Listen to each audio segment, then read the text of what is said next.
When the castle was written, the world was not yet surrounded by the vast bureaucratic systems the way it is today. Yet Franz Kafka seemed to sense the institutions of the future. Kafka was not describing a fortress when he wrote this novel. He was describing a distance. The castle is not far away. Yes, it is always a little further. It can be seen above the village. It stands like a dark shadow on a foggy elevation. Its existence is certain, but its accessibility is never proven. This is a crucial distinction. A completely invisible power may frighten people, but eventually people grow used to it. A completely reachable power becomes ordinary, but a power that is visible and unreachable keeps the mind constantly occupied. This is exactly the structure Kafka creates. The castle is not a place, it's a possibility, a promise, an authority. But at the same time, it is a distance. Kafka's most subtle move begins here. Authority exists, but there is no contact.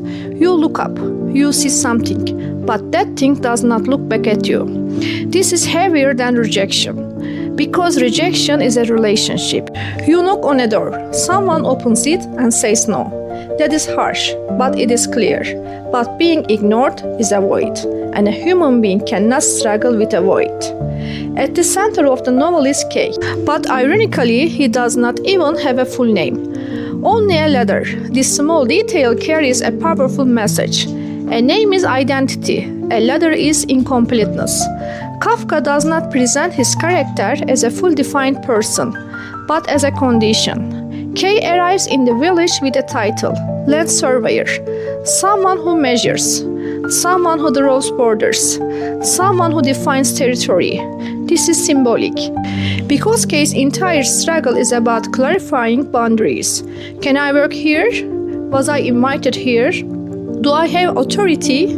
But the system never gives him a clear answer. It neither openly rejects him nor openly accepts him.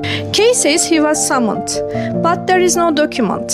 They say approval exists, but there is no confirmation. They say an objection is possible, but the procedure is endless. Here Kafka reveals an important psychological truth.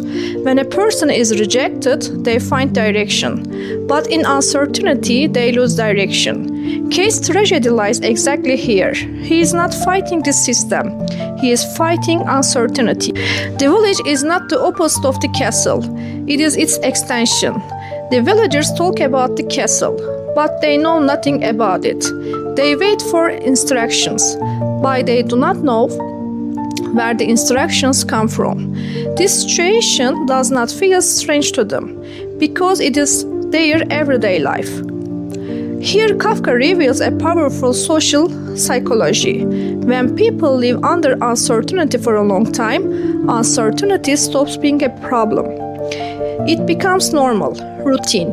Sometimes it is even defended. When K arrives, he asks questions. This makes the villagers uncomfortable, because questions describe order. He wants clarity, he wants explanations, but even asking for explanations becomes a threat to the system. Kafka suggests a dark truth here. Sometimes a system protects itself through the people. One of Kafka's sharpest observations is this: a system does not always need violence to control people. Sometimes it is enough to make them wait. Waiting slowly erodes the human mind. On the first day, a person becomes angry. On the second day, they become patient. On the third day, they search for explanations. On the fourth day, they began to question themselves. Maybe I applied incorrectly. Maybe it is my turn yet. Maybe I should wait a little longer. This is exactly where the system wins, because a person can fight a visible enemy, but they cannot fight uncertainty.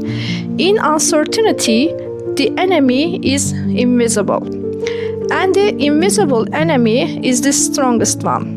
Kafka's portrayal of bureaucracy is extremely sharp. There are documents in the castle, but their meanings are unclear. There are letters, but they are not answers. Each document produces a new procedure. Each procedure creates a new waiting period. Kafka describes bureaucracy like a fog machine, a mechanism that dissolves clarity. Everyone seems to be doing their job, yet no results appears, because responsibility is fragmented. Everyone is responsible for a small piece, but no one is responsible for the whole. Kafka offers a very modern insight. If everyone is a little responsible, then in reality, no one is responsible. Clem is one of the important representatives of the castle, but we almost never see him. People talk about him, but he himself remains inside the fog. Kafka shows something interesting about power here. Visible power can be questioned, but invisible power becomes myth. That is why Clem is powerful, because he is unreachable. The closer K believes he is getting to him, the larger the distance becomes. This feels very familiar in the modern world. Reaching the real decision maker is almost impossible. Everyone speaks of a higher authority, but that authority is always a little further above. Frida represents the human side of the novel, but even this relationship cannot escape the shadow of the system. K's approach to Frida is not purely romantic, it is also strategic, because Frida is close to Clem. At first, this relationship seems warm, but as the pressure of the system increases, the relationship erodes. Kafka shows something important here. Systems do not only affect careers, they transform relationship as well. Intimacy sometimes stops being love, it becomes a tool. K never stops. He asks questions, he attends meetings, he meets new people, he knocks on new doors. Not for a moment does he completely give up. But this constant movement has a strange feature. No progress is ever made. K leaves one door and goes to another. He speaks to one official and is directed to another. He asks for one document and a new procedure appears. Here Kafka describes a very modern experience. Constant movement but no arrival. This feeling is extremely familiar in modern life. People work hard, they struggle, they plan endlessly. Yet at some point, they realize something. There is no movement, but there is no direction. That is why Kafka's structure is not a labyrinth, because a labyrinth has an exit. The castle is a cycle, a centerless cycle. A person walks within that circle, and as they walk, they believe they are progressing. But in reality, they remain close to where they started. As the novel progresses, K's energy begins to change. At the beginning, he is determined, persistent, rational. He believes he can solve everything. But as time passes, something else appears, fatigue. This is not physical exhaustion. K does not become tired from walking long distance. What exhausts him is something else, the constant shifting of meaning. When a person believes they are walking toward a goal, but the goal keeps moving, the mind slowly begins to collapse. In Kafka's world, tragedy is not dramatic. There is no sudden breaking point, no dramatic collapse. Instead, there is a much slower process, erosion. A person does not give up suddenly. They slowly become tired, and eventually questions begin to appear. Maybe I am pushing too hard. Maybe the system is right. Maybe there really is a mistake. Here, Kafka reveals one of his darkest insights. The system does not break you directly. It makes you doubt yourself. And that is a far more powerful form of control.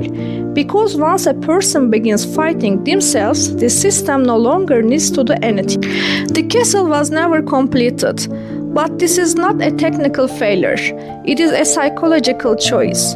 Franz Kafka knew that this story could never reach a traditional ending, because the castle is not a destination. It is a process that can occupy an entire human life. If the novel ended with a clear resolution, the entire metaphor would collapse. If K had reached the castle, the story would become a simple story of struggle and success. But Kafka wanted something else. He wanted to show a deeper truth. Some systems never end. They only produce procedures. One document ends, another document begins. One process finishes, another process starts. That is why the novel's incompleteness is actually the most fitting ending. Kafka gives the reader no resolution, because modern systems rarely give one either. They only produce more processes. Perhaps the most disturbing aspects of the novel is this: the castle is not very far away. In fact, it feels strangely familiar. It could be the state, a corporation, a university, a court, but perhaps most of all, it could exist inside the human mind. The human mind can function like a castle, a mechanism that constantly evaluates, an authority that constantly measures, a voice that constantly judges. Sometimes this voice whispers, "Are you good enough? You should have done more. Maybe the mistake is yours." This inner voice is one of the most powerful authorities in modern life, and sometimes it is even stronger than external systems, because you cannot escape it. Kafka's novel is therefore not only about bureaucracy, it is also about consciousness. Kafka does not give us an answer. He leaves us with a question, perhaps the only question the entire novel prepares. If a system never openly rejects you, but never fully accepts you either, what do you do? Do you wait? Do you remain patient a little longer? Do you suspend your life? Do you hand your identity over to an endless procedure? K does, because he still believes there is a possibility. But Kafka invites the reader to consider another possibility.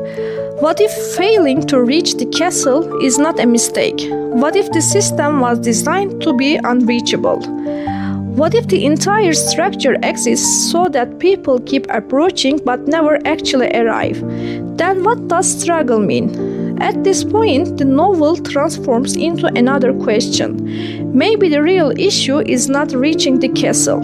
Maybe the real issue is learning to live despite it, to build an identity within uncertainty, to exist without waiting for approval, and perhaps the hardest thing of all, to one day look up and say, the castle may be there, but my life does not have to wait forever to reach. If this video stayed with you somewhere, if even a single sentence made you stop and think, if it made you feel that you are not alone.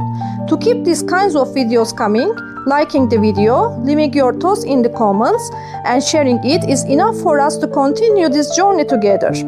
If you don't want to miss these moments of confrontation, subscribe, because this place is for those who can't run away from themselves. If you are here, it means we are asking the same questions. You can also follow me on my social media accounts. Take very good care of yourself. See you.